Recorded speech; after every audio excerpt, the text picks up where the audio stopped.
ตามที่เป็นข่าวได้ล้มตายไปเป็นอันมากหรือน้ำทะลักมาไม่สามารถที่จะทันตั้งเนื้อตั้งตัวได้นับว่าเป็นภัยอย่างหนึ่งที่ทำให้มนุษย์เราต้องประสบพบเห็นตามมุมของโลกเมื่อก่อนนั้นเขาพูดว่าประเทศนั้นประเทศนี้ฟังดูแล้วก็น่าอยากจะไปอยากจะเดินทางไปต่างประเทศอยากจะไปกับทัวร์นั้นทัวร์นี้ตอนนี้ไม่อยากไปซะละไม่อยากไปเจ้าคุณสุวรรณเมธีไปเจอไปประเทศอินโดนีเซียจะขึ้นเครื่องอยู่แล้วเหลืออีกไม่กี่ชั่วโมง เตรียมตัวจะขึ้นเครื่องปรากฏว่าประเทศอินโดนีเซียตรงที่เราจะไปนั่นน่ะมีภูเขาไฟทะลุ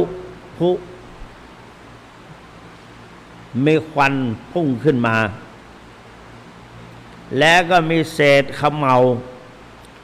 คุ้งไปหมดตรงบริเวณที่จะไปลงสนามบินนั่นปรากฏว่าลาวาหรือคุ้ง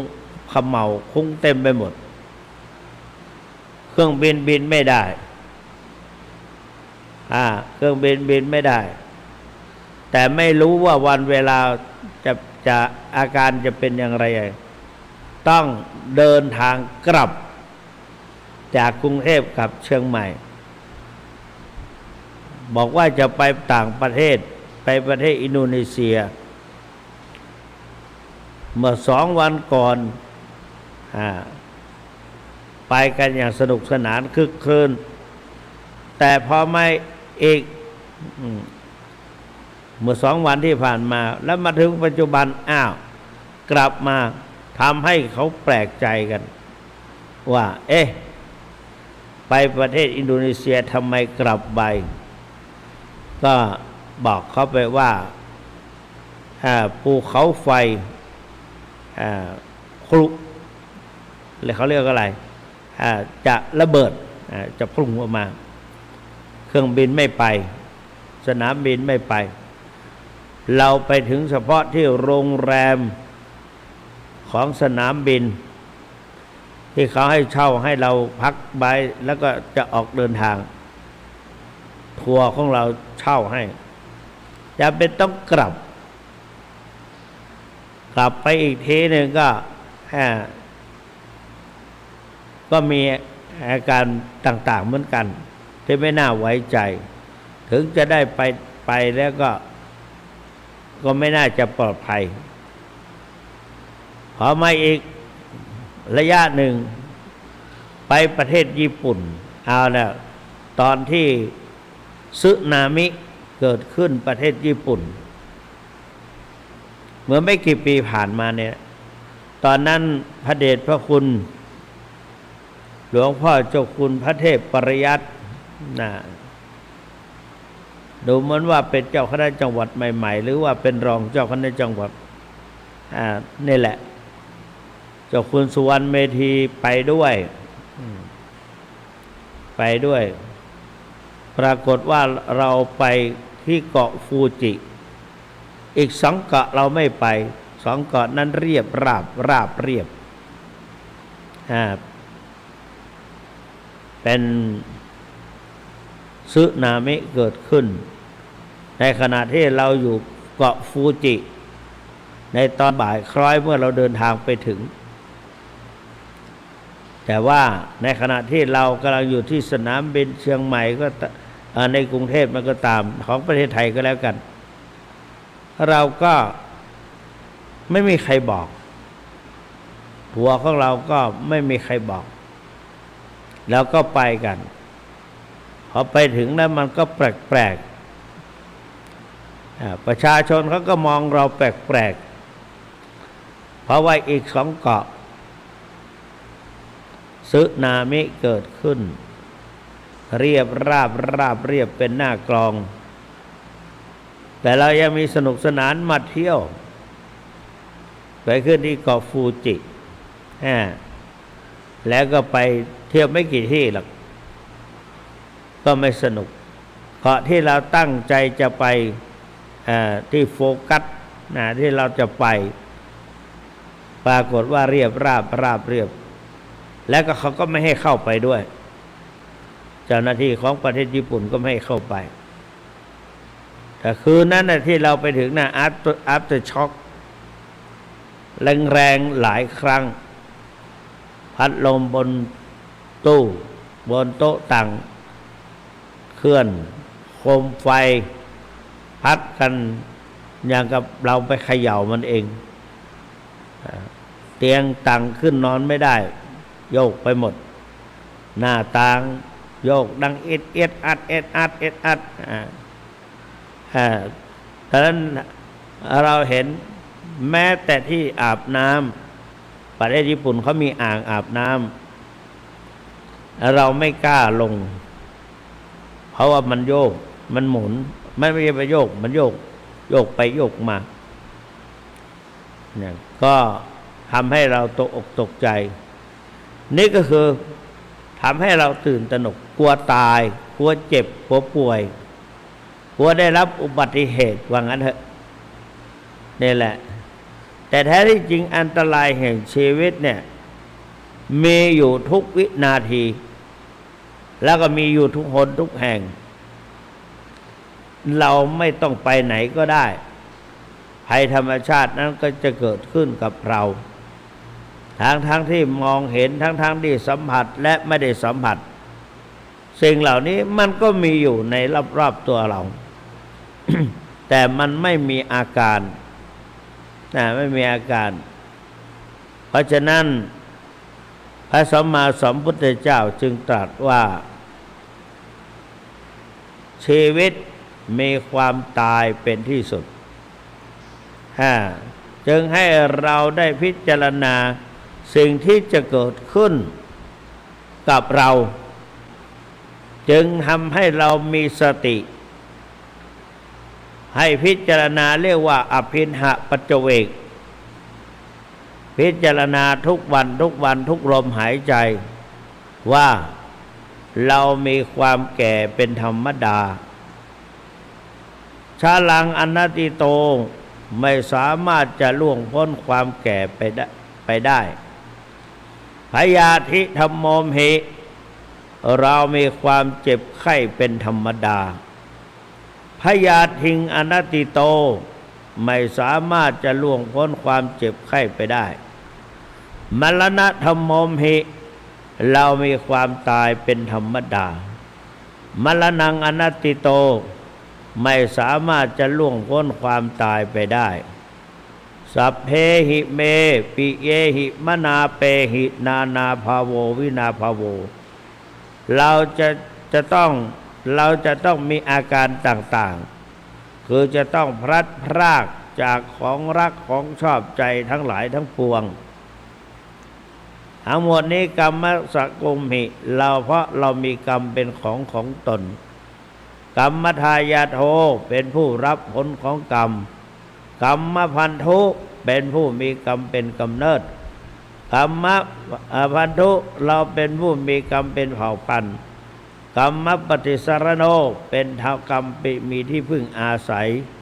ยังกรรมังกริสามิเราทำกรรมใดไว้กัลยาณังวาปาปกังวาดีหรือชั่วตัสสะทายาโทภวิสามิ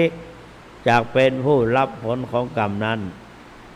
พุทธเจ้ายังสำทับไปว่าเอวังอัมเหหิอภินหังปัจจเวกเขตพังเพราะฉะนั้นเราพึงพิจารณาเนืองอย่างนี้แหละนี่เพราะว่าเราจะต้อง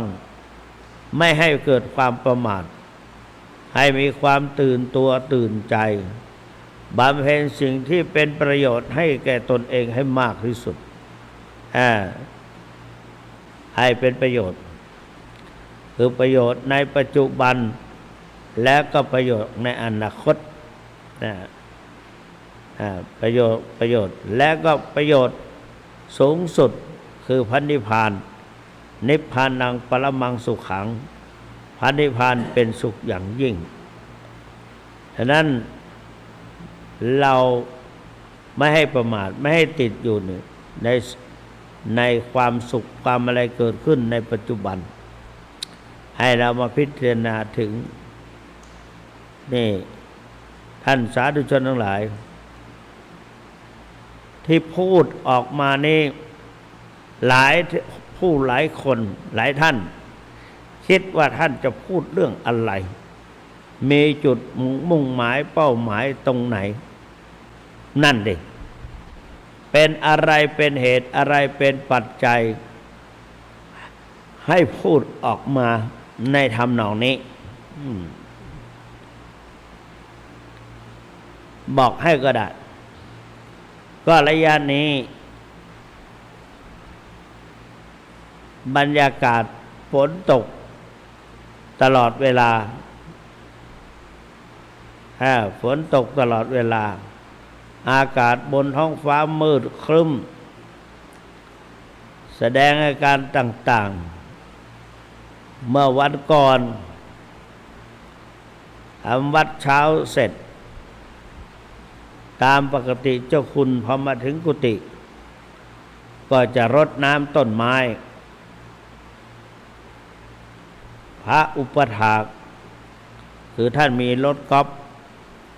นำไปวัดพระธาตุจอมทองก็พื้นที่ก็กว้างหน่อยระหว่างแต่ละจุดไปนั้นก็เราก็เดินไม่ไหวละมีอาการหอบมีอาการเหนื่อยแล้วก็ขออภัยเถอะระยะหลังๆนั้นสัตว์เดรัจฉานเมื่อก่อนก็ไม่มีคุณค่าแต่ปัจจุบันนี้กฎหมายคุ้มครองแต่เขาก็คือเขาก็คือเขา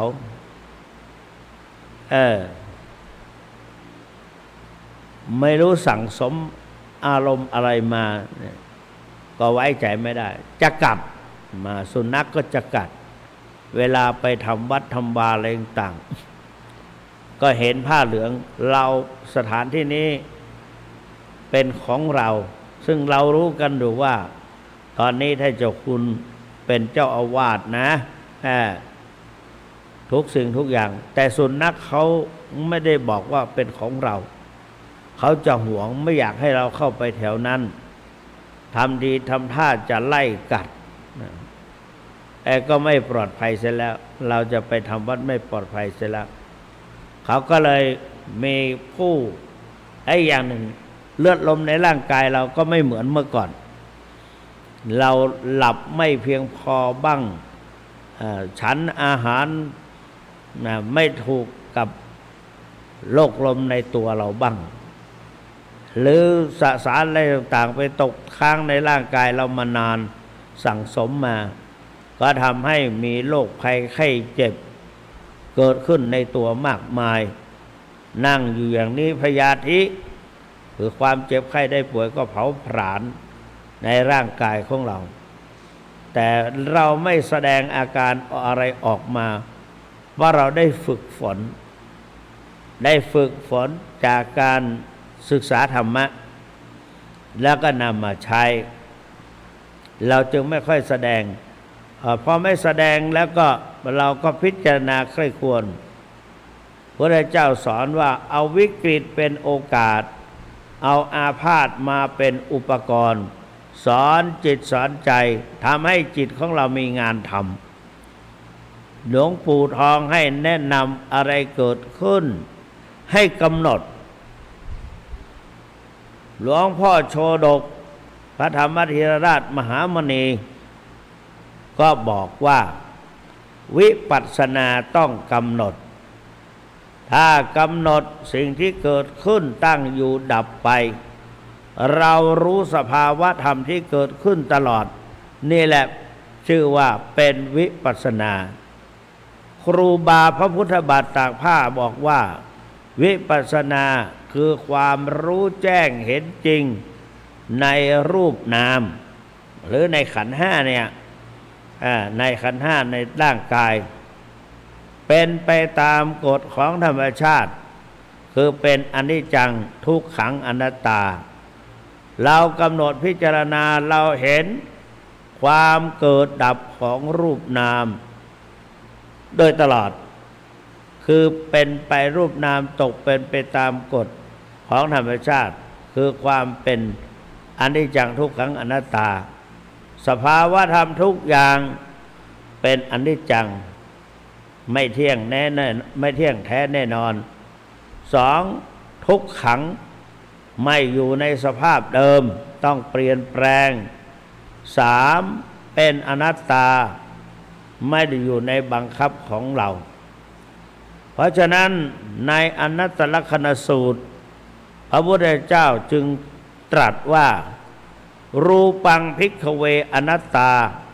รูปัญจหิทังภิกขเวอัตตาอภวิสสะนยิทังรูปังอาพาทายะสังวัตยะละเพทะจะรูเปเอวังเมรูปังโหตุ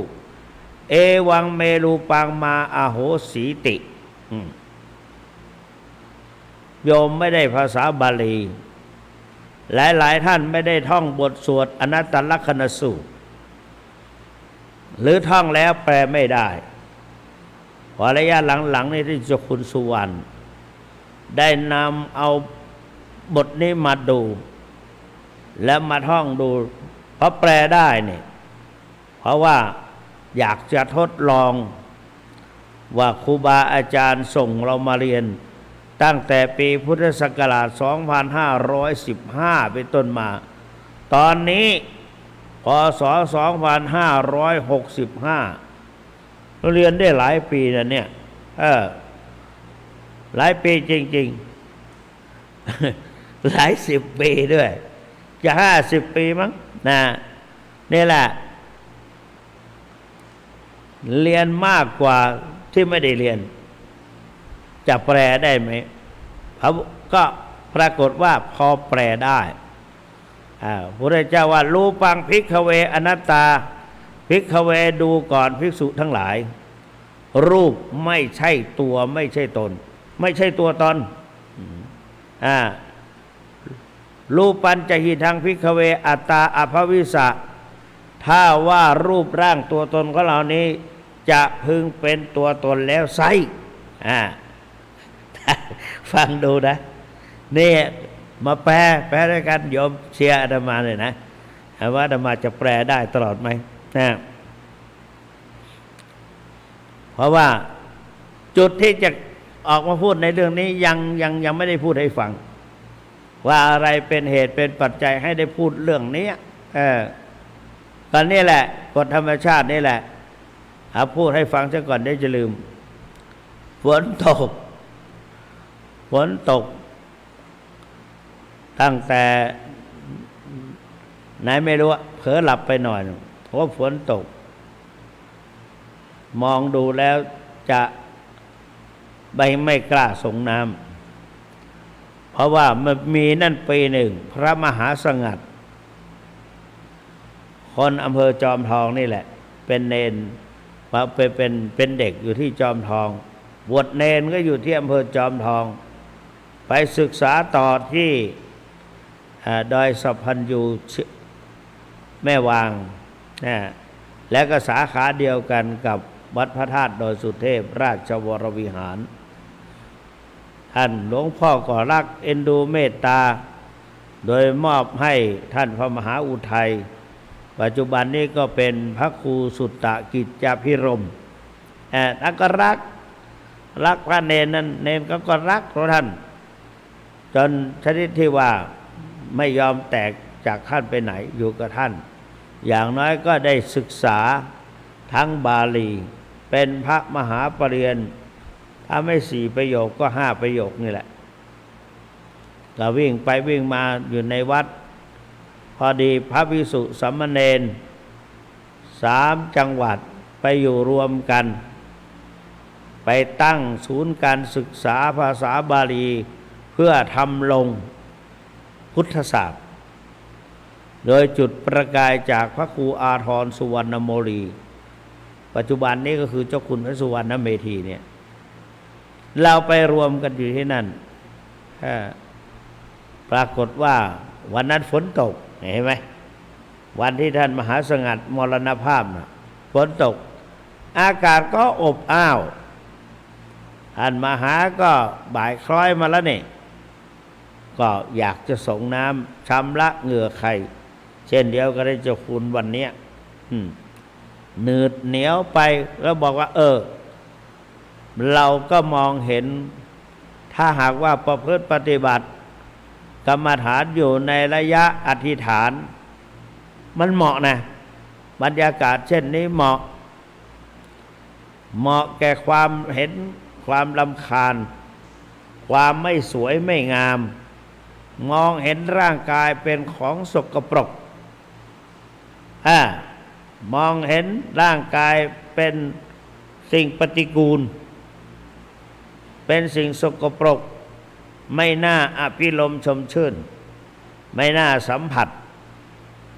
มองเข้าไปได้ว่ากายคตาสติมองเข้าไปข้างในตัวตนซึ่งมีหนังห่อหุ้มโครงกระดูกภายในโครงกระดูกนั้นก็มีเครื่องในตับไตไส้พุงซึ่งธรรมชาติสร้างมาเหมือนกันทั้งคนและสัตว์สร้างมาตามกฎเกณฑ์ของกรรมขึ้นไปตามกรรมเป็นผู้กำหนดตกแต่งร่างกายชีวิตจิตใจความรู้สึกนึกคิดให้เป็นอย่างนั้นนี่ก็คือ ความเป็นของธรรมชาติกฎของธรรมชาติกฎของธรรมชาตินั้นตกอยู่ในเป็นไปตามกฎธรรมชาติอีกนั่นคือความเป็นอนิจจังทุกขังอนัตตาแต่ท่านพระมหาสงัดไปส่งน้ำนั่นก็ไหลจากท่อแป๊บเป็นแป๊บสมัยแต่ก่อนเป็นแป๊บเด็กไหลมาเปิดก็ดีได้กินธรรมชาติอีกกินสนิมกินอะไรมันก็มีนะปัจจุบันนี้เขาใช้ท่อแอสลอนก็บางทีก็ใช้ท่อยางแบบที่ผสมกับคล้ายๆกับมีเส้นใยต่างๆก็แล้วแต่บริษัทเขาจะทำมาก็ส่วนมากเราจะได้พบปะกันในปัจจุบันก็ท่อแอสลอนแต่ท่อที่ตรงนั้นก็คือเป็นท่อแป๊บปรากฏว่าฟ้าผ่าท่านมหาของเราก็ไปส่งน้ำพอดีแล้วก็ถูกฟ้าผ่ามาตามสายน้ำเมื่อก่อนเราไม่รู้ก็ไม่กลัวเวลาฝนตกไปอาบน้ำนะมันอุ่นมันสนุกสนานมันมีความสุขแฮปปี้เหงื่อใครที่มันติดตามตัวนั้นมันไหลไปตลอดถึงกลิ่นไอของธรรมชาติความเย็นบรรยากาศเย็นอาบน้ำแล้วก็ดูมันมีชีวิตชีวาปัจจุบันนี้เรามองเห็นเป็นภัยไม่แน่ชีวิตเราอาจจะมาถึงจุดจบในตอนอาบน้ำก็ได้ก็เลยทำให้เกิดความเกลียดค้านขึ้นมาคนเกลียดค้านในท่านสาธุชนทั้งหลายพระพุทธเจ้าตรัสว่าหนึ่งมักอ้างว่าหนาวนักแล้วไม่ทำงานสองมักอ้างว่าร้อนนักและไม่ทำงานสามยังเช้าอยู่เลยยังไม่ได้เวลาและไม่ลุกขึ้นทำงานสี่เวลาล่วงเลยไปถึงขนาดนี้สายแล้วนี่ไปมันจะได้สักเท่าไหร่แล้วไม่ทำงานห้าหิวเหลือเกินหิวนักแล้วไม่ทำงานห้ากระหายนัก อยากกินน้ำเหลือเกินกระหายน้ำเหลือเกินแล้วไม่ทำงานนี่เป็นบ่อเกิดของความเกลียดค้านลักษณะของคนเกลียดค้านพระพุทธเจ้าตรัสพระมหาสมณเจ้ากรมพยาวชิรยานวโรรสได้รจนาไว้เป็นหมวดหมู่เรียกว่าอบายมุขหกไม่ใช่เรียกว่าความเกลียดค้านทำการงานมีโทษหกเพราะฉะนั้นท่านสาธุชนทั้งหลายฝนตกนี่ประเด็นที่เจ้าคุณเกือบจะไม่มาเนี่ยก็มาคิดล่วงหน้าคิดล่วงหน้าว่าตอนนี้ฝนตกจะมีคนฟังแล้วเวลานี้เป็นเวลาหลับเวลานอนก็บอกแล้วตั้งแต่ต้นตอนเนี้ยเวลาไม่ใช่เวลาอายังกาโลอายังกาโลอากาโลโขบอกว่าเวลาเนี่ยไม่ใช่เวลาของมันละไม่อยากไปไม่อยากไปอ้างแล้วฝนตกออกจากกุฏิก็ฝนตกย้อยหน้าแล้วก็ต้องมาเหอะเพราะว่าบางทีต้นมะม่วงนี่เรารู้อยู่ต้นมะม่วงนี้มันฤดูฝนเข้ามาแล้วนี่ผลมันหมดไปแล้วต้นเล็กๆงอกกันเป็นแถวมันหล่นไปหมดไปแล้วมันงอกกันแล้วแต่ว่ามันยังมีมะม่วงหลงฤดูลำไยก็เหมือนกันหลงฤดูติดอยู่ตามต้นไม่กี่ลูกมานึกถึงตอนนี้คนฟังเขามีนี่คนฟังเขามีเพราะเขาศรัทธาอยากจะฟังท่านเจ้าคุณพระสุวรรณเมธีมันมีจึงมีรายการเปิดรายการสนทนาในชั่วโมงเวลาสุดท้ายชั่วโมงก็ปรากฏว่ามีจริงๆแต่ตอนนี้ที่ไม่มั่นใจนั้นเพราะฝนตกแล้วก็นานด้วยหลายงานจนทำให้ดูเหมือนว่าอย่างเมื่อวานเนี่ย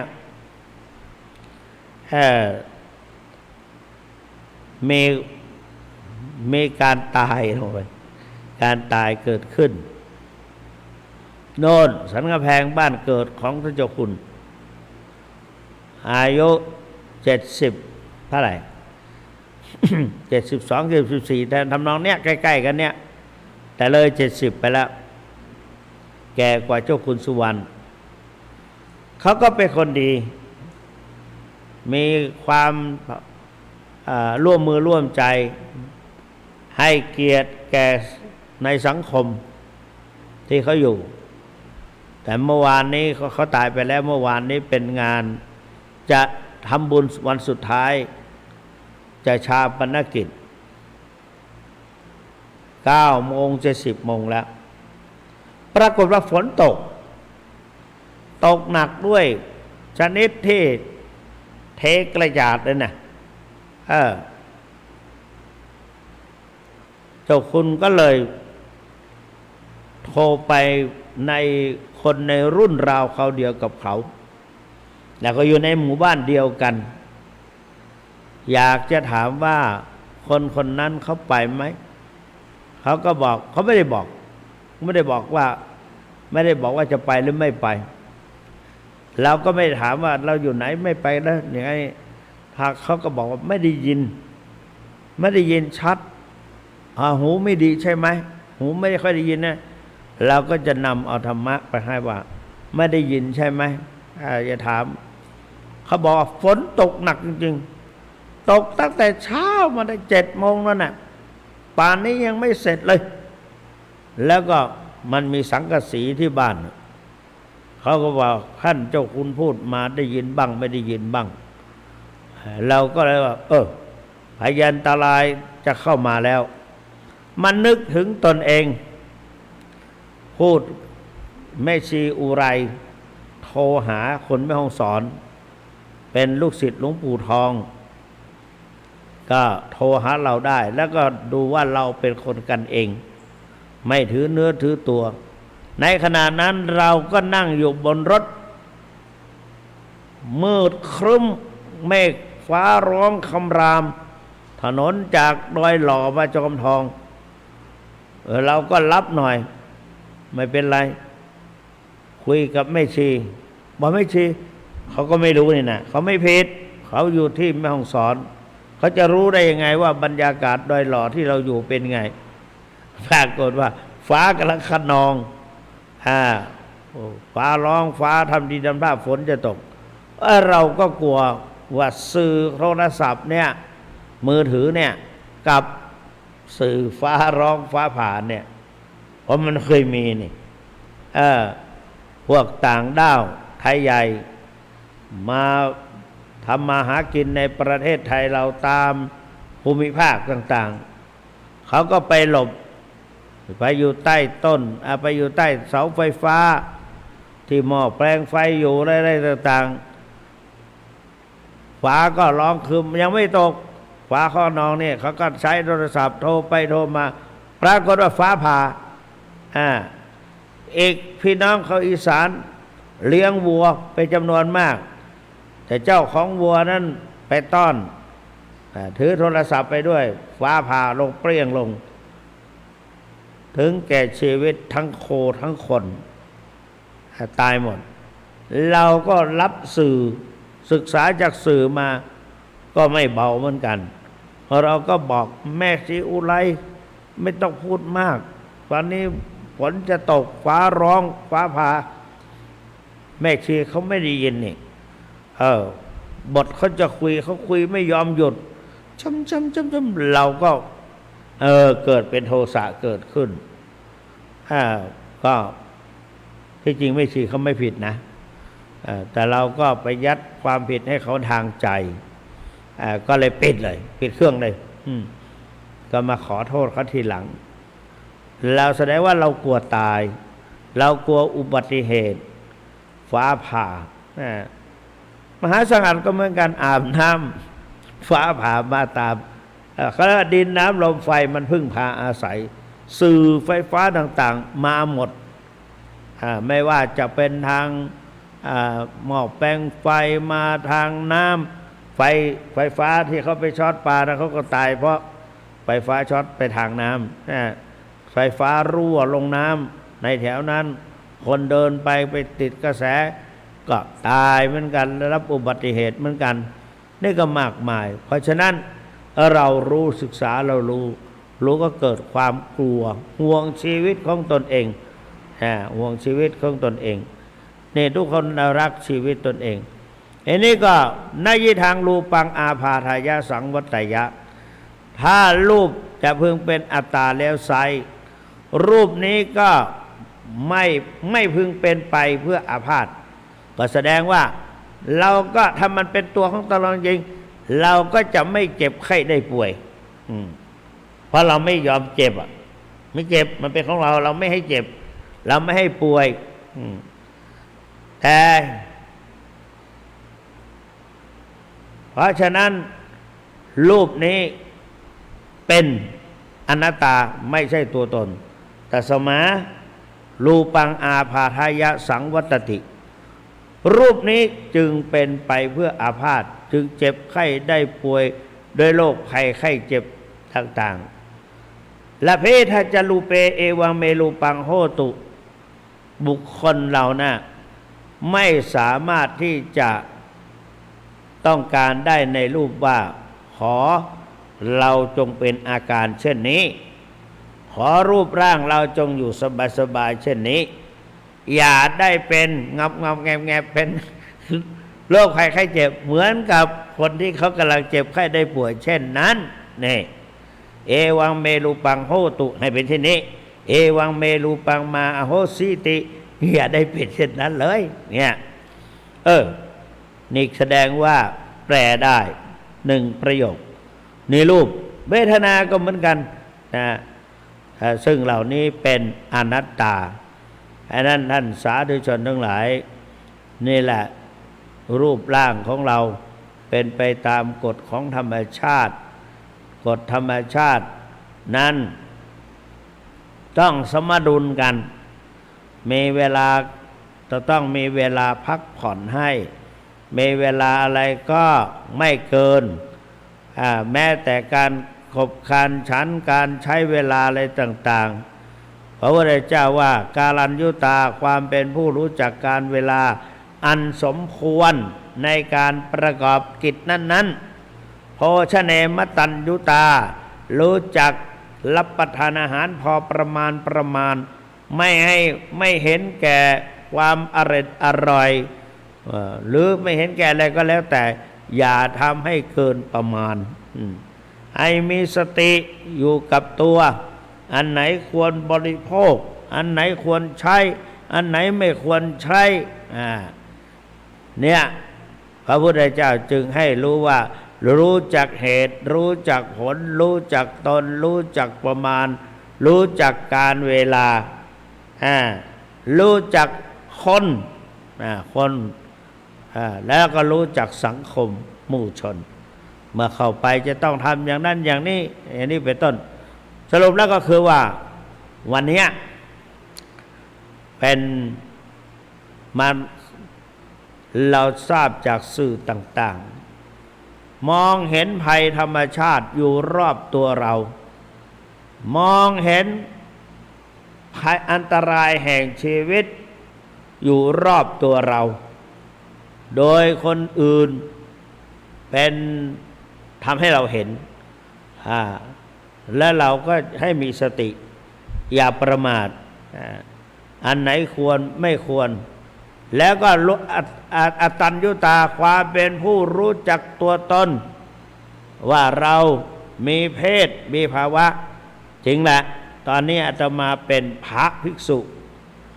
เวลาจะทำอะไรสังคมเขามองว่าตู้เจ้าองค์นี้เป็นอย่างนี้อย่างนี้เราก็ต้องมีสติอยู่กับตัวจะทำอะไรก็ต้องสำรวมจึงบอกว่าสำรวมอินทรีย์ 6ตาหูจมูกลิ้นกายใจแม้กระทั่งจิตใจเราก็ต้องมีพฤติกรรมในทางควบคุมในความประพฤติในทางด้านความคิดโดยมีจิตสำนึกว่า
เราเป็นสมณะเราเป็นรูปหนึ่งโอ้นี่จะเหลืออีก3 นาทีจะหมดเวลาแล้วไว้วันพรุ่งนี้ก็ได้วันพรุ่งนี้ก็เป็นวันที่9ก็เป็นวันแรม14ค่ำเขาบอกเข้าใจอย่างนี้นะก็นี่พระครูวันไม่ใช่แรมเป็นเดือนเพ็ญนะเนี่ยจะเป็นเดือน12เพ็ญเป็นวันพรุ่งนี้เป็นขึ้น14ค่ำวันโกนนั่นแหละแล้ว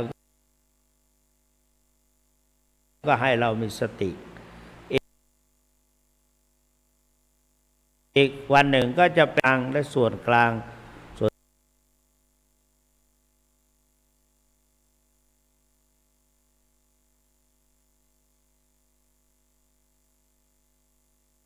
สากลเป็นเดือน10ภาคเหนือเป็นเดือน12เป็นทั่วไปเขาก็ทำให้พ่อให้แม่ให้ปู่ย่าตายายเป็นเจ้าของสถานที่เป็นเจ้าของตระกูลเราก็ควรจะรำลึกนึกถึงพระคุณท่านแล้วก็ทำบุญอีกอย่างหนึ่งก็พืชพันธุ์ธัญญาหารผลหมากรากไม้อะไรต่างก็ออกผลให้ความสุขแล้วก็สมบูรณ์พอเมื่อวานนี้ท่านกำนันบุญเรียวบุตรโทรมาว่าวันพรุ่งนี้เช้าจะไปทำบุญท่านเจ้าคุณต้องการจะฉันอะไรเราเป็นพระนี่จะไปพูดเรื่องนั้นเรื่องนี้ก็ไม่ได้ก็เลยบอกว่าอันน้ำพริกหนุ่มก็แล้วกันแล้วก็เก็บผักตามรั้วสวนรั้วนั่นน่ะครอบรั้วกินได้น่ะเพื่อนั่นน่ะพืชสวนครัวรั้วกินได้นั่นแหละเก็บมาต้มไม่ต้มก็ได้ไม่ต้มก็ได้ผักก็เช่นผักกระถินนั่นเนี่ยไม่ต้องต้มไม่ต้องหั่นอะไรละเก็บมาเถอะฉันได้ก็ฉันเงี้ยก็พูดเอาไปธรรมดาแต่ถ้าเราก็ไม่พูดก็ได้ไม่พูดจะเอาอะไรมาก็ได้ก็นั่นนี่ก็คือเราเนี่ยเรารู้จักตนว่าเราเป็นใครสนิทสนมขนาดไหนตอนที่ยังเขาไม่คิดเขาก็พอเขาได้สติจุกขึ้นมาเขาก็จะรู้ว่าอ้าวจิตใจของท่านเป็นอย่างนี้เหรอเพราะฉะนั้นต้องมีสติสติมาปัญญาเกิดสติเตลิดจะเกิดปัญหาสติมาปัญหาหายสติตายโชคหลาย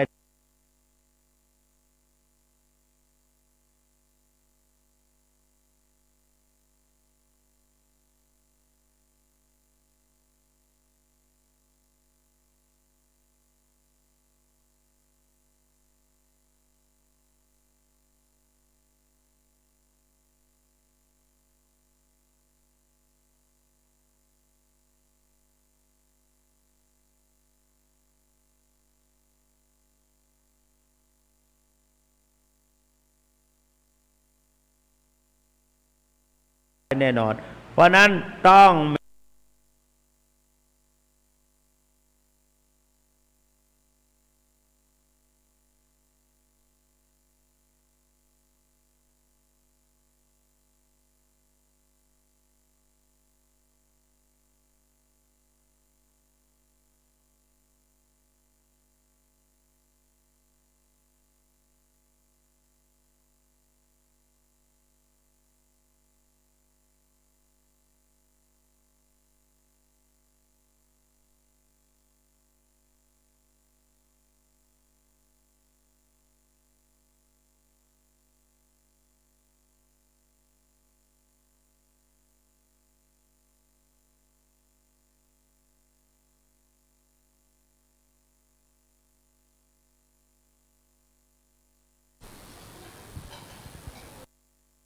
ทำนองเนี้ยใกล้ๆกันเนี้ย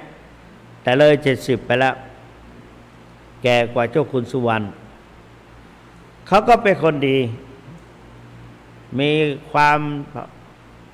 ร่วมมือร่วมใจให้เกียรติแก่ในสังคมที่เขาอยู่แต่เมื่อวานนี้เขาตายไปแล้วเมื่อวานนี้เป็นงานจะทำบุญวันสุดท้ายจะชาปนกิจ9 โมงจะ10 โมงแล้วปรากฏว่าฝนตกหนักด้วยชนิดที่เทกระจาดเลยนะเจ้าคุณก็เลยโทรไปในคนในรุ่นราวเขาเดียวกับเขาแล้วก็อยู่ในหมู่บ้านเดียวกัน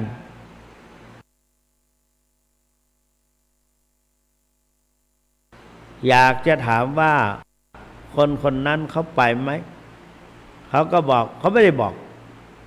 ว่าจะไปหรือไม่ไปเราก็ไม่ถามว่าเราอยู่ไหนไม่ไปแล้วอย่างไงหากเขาก็บอกว่าไม่ได้ยินชัดหูไม่ดีใช่ไหมหูไม่ค่อยได้ยินนะเราก็จะนำเอาธรรมะไปให้ว่าไม่ได้ยิน